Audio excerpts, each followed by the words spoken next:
welcome to Keefer's Corner, the last regular season edition of Keefer's Corner. I'm Jeremy Nygaard, joined by Coach Keefer. Coach, how are we doing today? Hey, doing good. So, tough one on Friday night. We went to Central, got out to an early lead. They were able to hang around with a long touchdown right before half, scored two more touchdowns then to take the lead. Ultimately, we tie the game, field goal in overtime. Exciting game to watch. Frustrating game to coach. What were your reactions to everything that happened on Friday night? Well, I guess the first reaction, we were very disappointed to lose the game. We did not play well, and Central deserved to win the game. They made more plays than we did. We did not have a very good night, to be honest with you, in terms of there were some things that we did that we hadn't done all year. We had a number of communication breakdowns. We aligned incorrectly on offense, and we haven't done that all year. And that accounted for, maybe 10 snaps, and that's a really high percentage. And we just really weren't able to overcome that. We had things available to us, but we just, because of penalty, because of this and that, we just didn't quite get it done. So, disappointed in that regard. I was extremely happy with the way our kids fought back.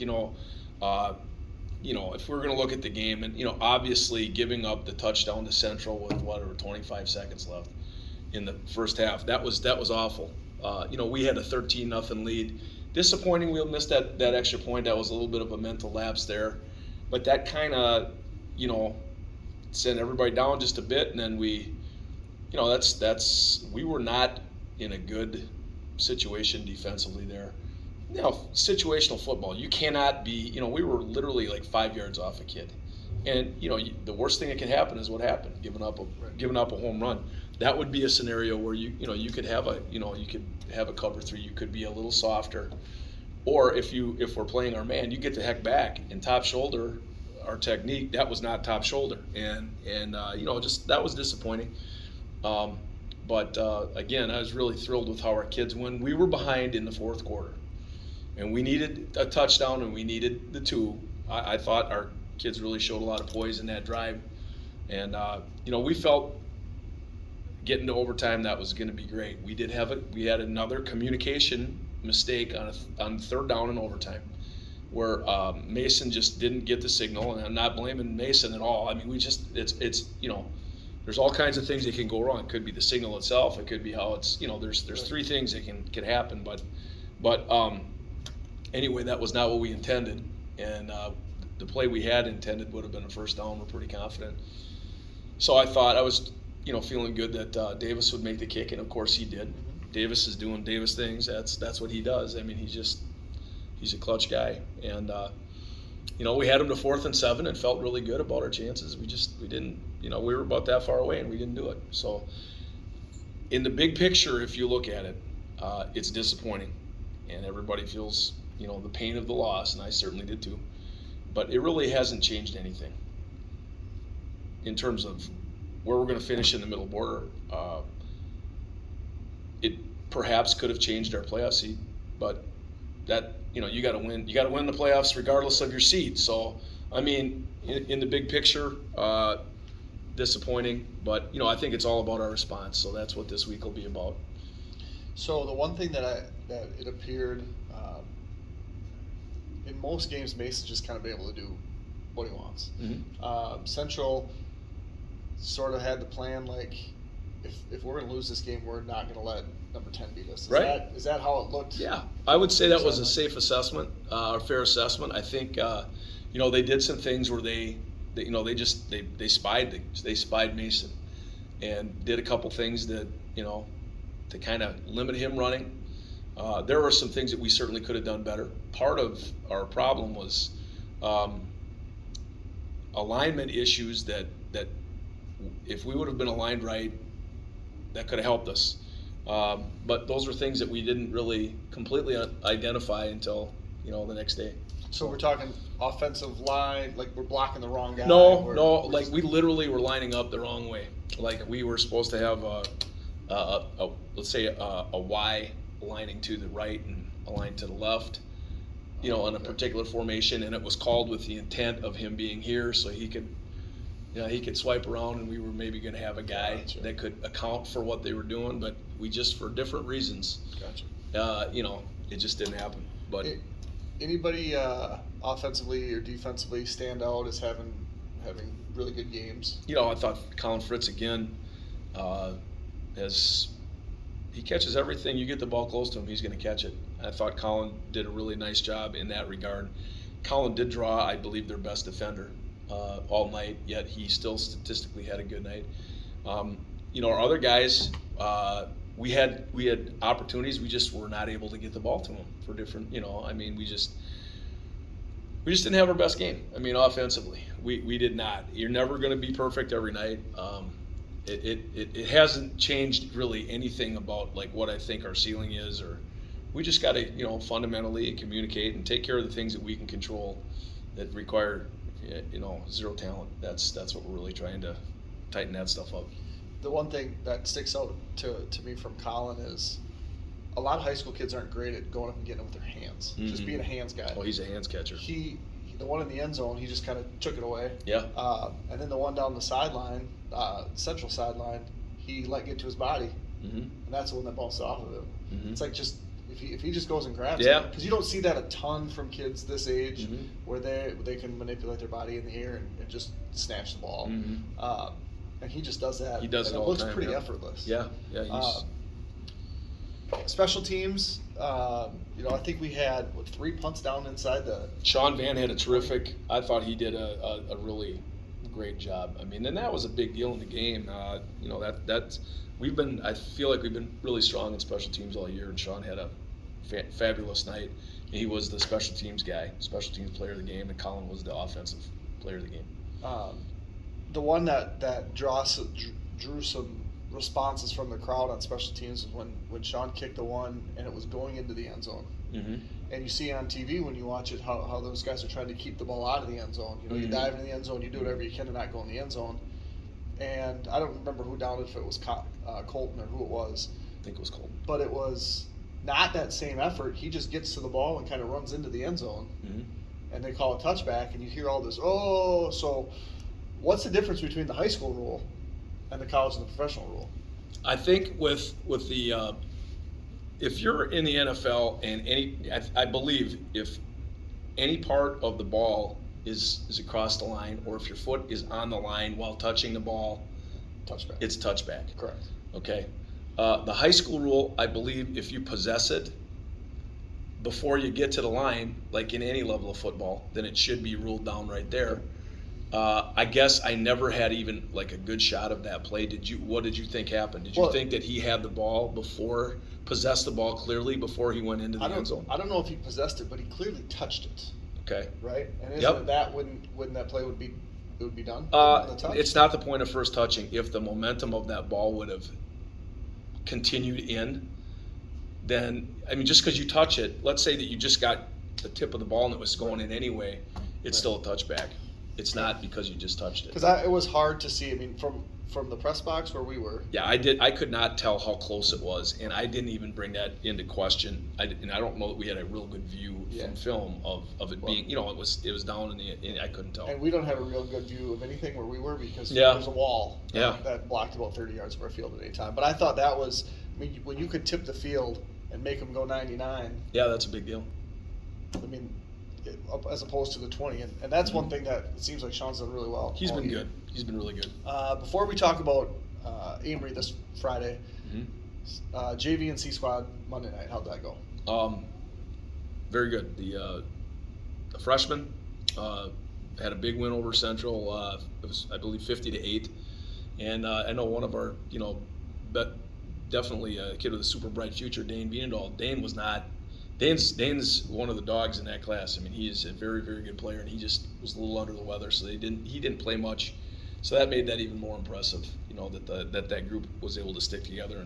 And the freshmen are really a great group of kids. I know this group, I feel like way better than I know most freshmen, because these kids have been in there grinding for literally, this will be their third year.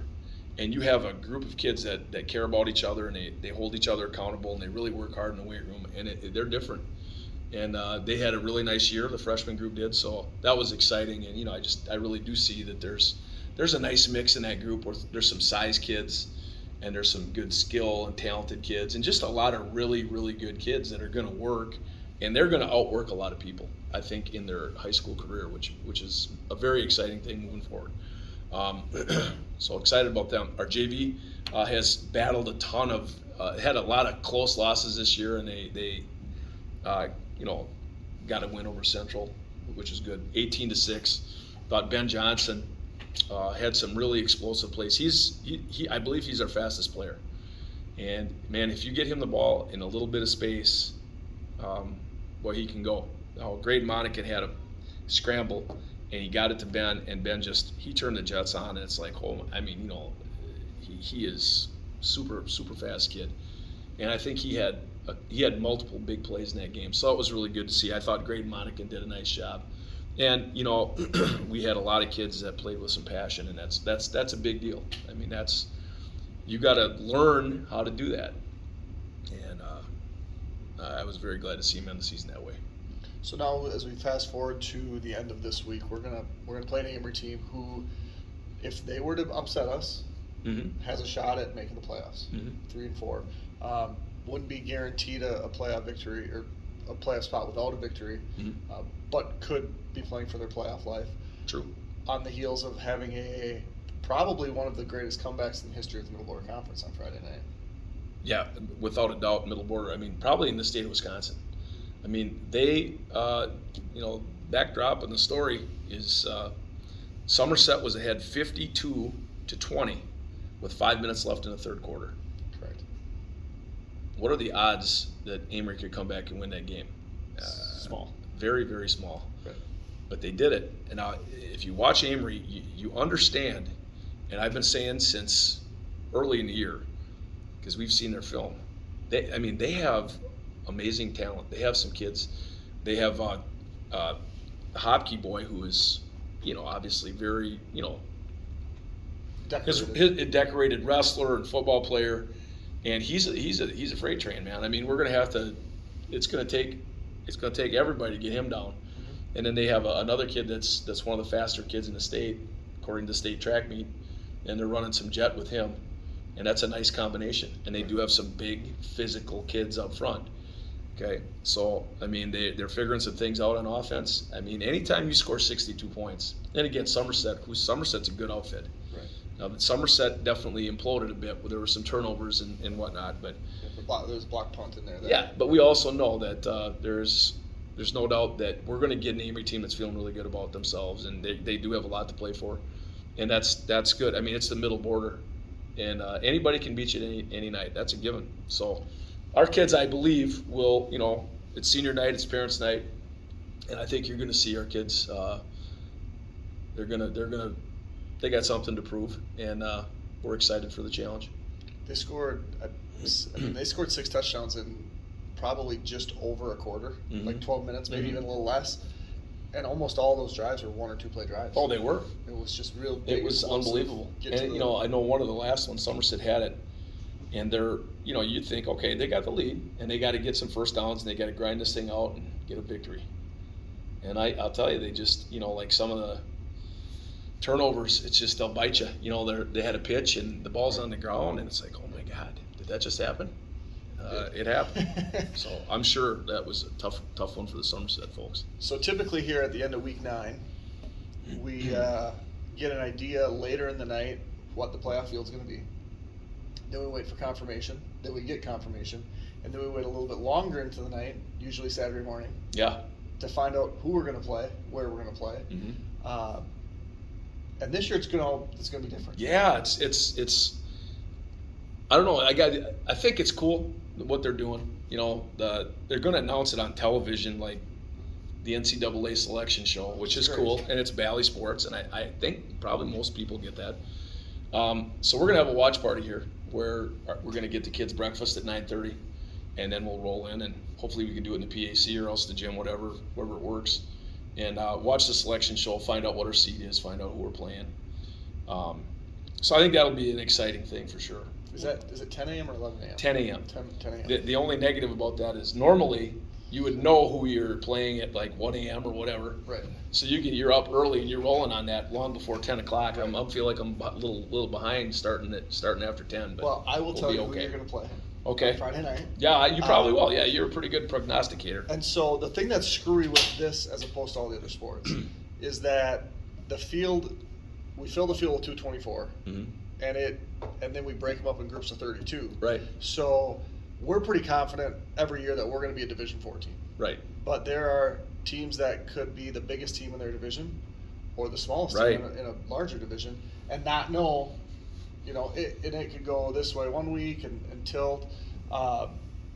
And so then you group them into these groups of 8, which the middle border is going to produce, 3 or 4 teams. Now Rice Lake's not going to be in our group, obviously. And there's just not a lot of teams to pull from in our side of the state. Right. I mean, Northwestern, but they might be D5. They'll be D5.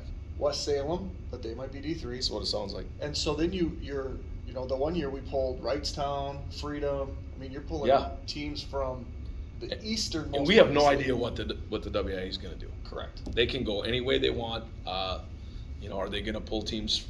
Are we going to see a GET? Are we going to see, schools from the Cooley? Are we going to see like the Dells area? I don't know. Right. I mean, we'll see. Yeah, I mean, your guess is probably better than mine, but because Altoona's going to end up in our region, I would be shocked if they didn't. Yeah, I would think so. And GET and Adams Friendship, Mm-hmm. it'd be pretty surprising if they didn't. Yep. But that still only gives you 6 or 7. Right. And that's where, it could be a team from the south, maybe it's a team from the east, but if the team from the east is 5-3 and the team from the south is 8-0, that impacts all the seeding. It does. So it becomes. It's impossible. I know, and to me, that's what makes the selection show even more fun. Yeah. Because you're not going to know if you're in, and for Right. some teams, you're going to watch D3 and you're going to be like, oh shoot, we didn't make it, and all of a sudden, boom, you pop up in D4. Right. Yeah, that could be. So that's- I mean, if you're not unaware of where you're well, I suppose you don't know for sure the whole field. Yeah. 224. Right. Yeah, that's interesting. So that'll be cool. Anything else before?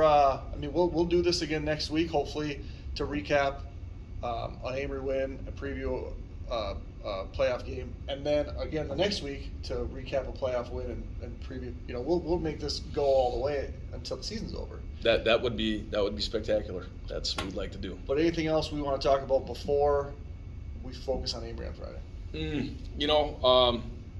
I guess the Keefer team has expanded by 1 as my son Jake and his wife Paige have had our second grandchild. When did this happen? This happened Thursday night at 11:30. And I don't even know. I'm sorry. I thought you knew. Golly, so what? So we have Jack Joseph Keefer. Okay. Okay, so he's about the same size Will was at birth, and every mom and baby are doing great. So got a chance to spend a little time with the newest Keefers at Saturday, so that was a lot of fun. So congratulations first. Thank you. But we got away from the linebacker theme names. Well, there have been some good linebackers named Jack. Jack Lambert comes to mind. Right. Jack Sitchie. So I mean, hey, there's some guys. But not positions. Not positions Will's named play after. A week You know what? If you're good enough, they name a position after you. So that's what we'll put on the little fella. All right, that sounds good. Thanks a lot. This was right. Keefer's Corner. We'll be live from Kingfield on Friday night. Thanks again for joining us.